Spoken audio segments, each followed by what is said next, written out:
sur le cœur, maître invisible de nos choix. Depuis des siècles, on croyait que le cerveau était le siège absolu de la pensée, des émotions et des décisions.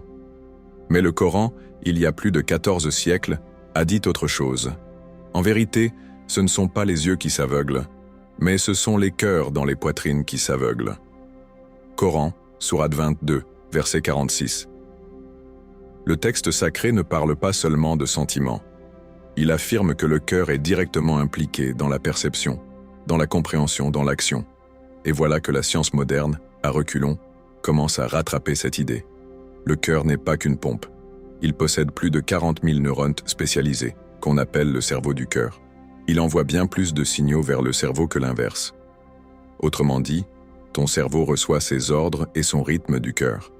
Les chercheurs en neurocardiologie l'ont confirmé. Le cœur influence la mémoire, la créativité, la prise de décision. Quand ton cœur est apaisé, ton cerveau raisonne mieux. Quand ton cœur est perturbé, ton cerveau devient confus. Mieux encore, avant même que le cerveau n'analyse une situation, le cœur a déjà réagi. Il anticipe, il envoie l'alerte, il dicte la réponse. Alors quand le Coran parle de cœur qui comprend ou de cœur qui s'aveugle, ce n'est pas une métaphore naïve, c'est une vérité physiologique. Et ceux qui ricanent en disant « le cœur, mais ce n'est qu'un muscle », prouvent surtout qu'ils ont laissé leur cerveau se couper de leur cœur, et qu'ils n'ont compris ni l'un ni l'autre. Aujourd'hui, la science confirme que ce que tu appelles intuition, inspiration ou conscience profonde, ça vient d'abord du cœur, et peut-être que les plus grands aveugles, ce sont ceux qui ont un cerveau gonflé, mais un cœur éteint.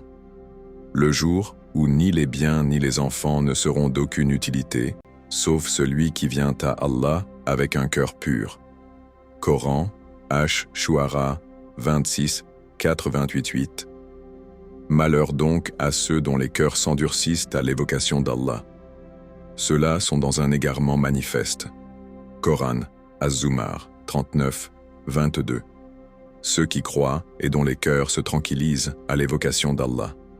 N'est-ce point par l'évocation d'Allah que les cœurs se tranquillisent? Coran, Ar-Rad 13, 28. La science a mis à genoux bien des livres et bien des philosophies.